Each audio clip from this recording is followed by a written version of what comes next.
Ассаламу алейкум. С вами Магомед Елхаров, гильдия гидов Елхаров. Нахожусь у подножия Цейлама на смотровой площадке. Справа Арамхинское ущелье, видите, дорога спускается. И смотровая площадка с таким навесиком.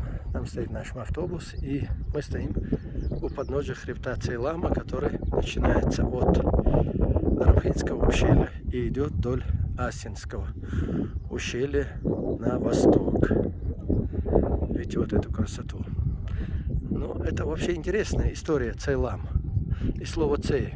Слово «цей» присутствует почти во всех языках народов Северного Кавказа, начиная от Осетии, заканчивая Дагестаном.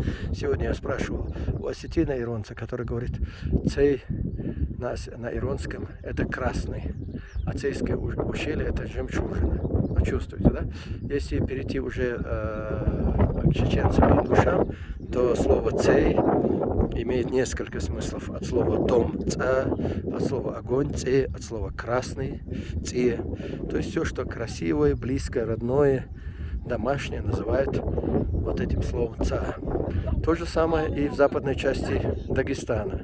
Это говорит о том, что когда-то здесь было общее культурное пространство с общим языковым наследием.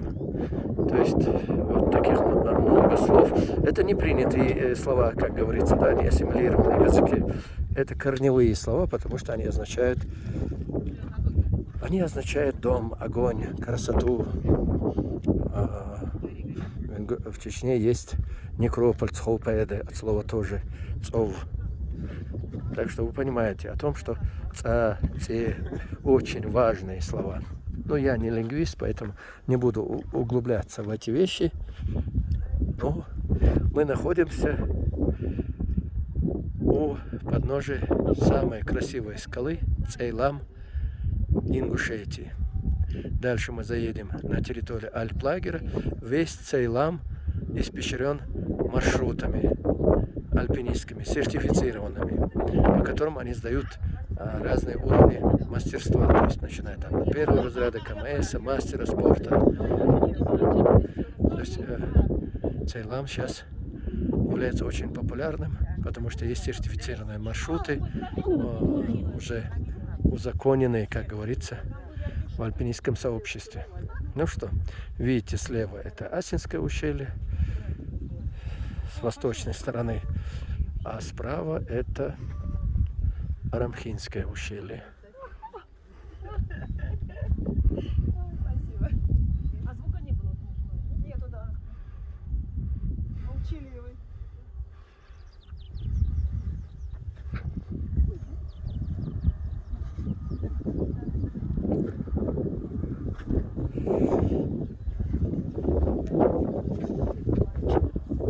У вас же есть чемодан, да? Конечно. Дальше уже будет дресс-код. Да, конечно. У меня с собой брюки, что вы, конечно. Отлично, спасибо. Можно вот так? Вот так. Это как раз то, что нужно. Даже Вы выглядите великолепно. великолепно. Команду, ладно? Да. С собой все, тут очень жарко. Ага. Я понимаю. Прям в пакете, прям в машине. Сразу же. Отлично. Отлично. Плохо, а по мне... Нет, я думаю, у вас прекрасно. Я знаете, почему спросил про чемодан? Я хотел выяснить, я хотел выяснить, это в багажнике или с собой? Все с собой. Отлично. Правильно. Хотел предупредить, чтобы взяли. А скажите, вот так можно просто, да? Да. Все, а то мне Отлично. надо сюда. Не. Ниже колен. Все нормально. Все Да, все отлично. Ну, немножко мое видео разбавилось общением с нашими гостями.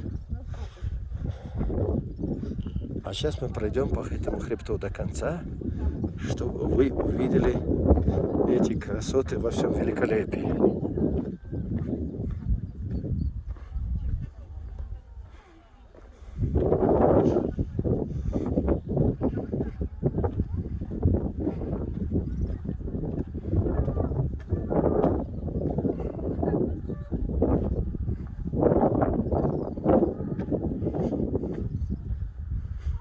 Так, помочь? Смотрите, какой красивый серпантин дороги. И какие зеленые краски. Если кто-то скажет, что это не рай на земле, я с ним не соглашусь. Да, нам Всевышний подарил этот рай. Обустроил, соизмерил цветовую сторону, высоту, воздух, хвоя. Единственное, что делает этот рай землей, это поведение человека. Мы просто не умеем жить. Жить и наслаждаться этой красотой.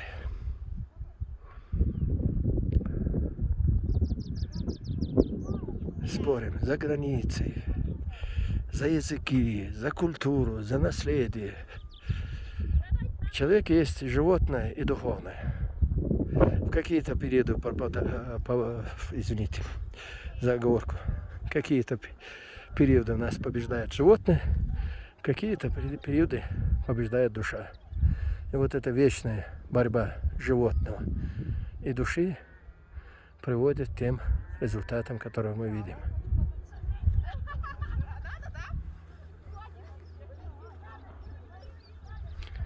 Ну что, до следующей встречи. С вами был Магомед Елхаро, гильдия гидов Елхаро, Чечения.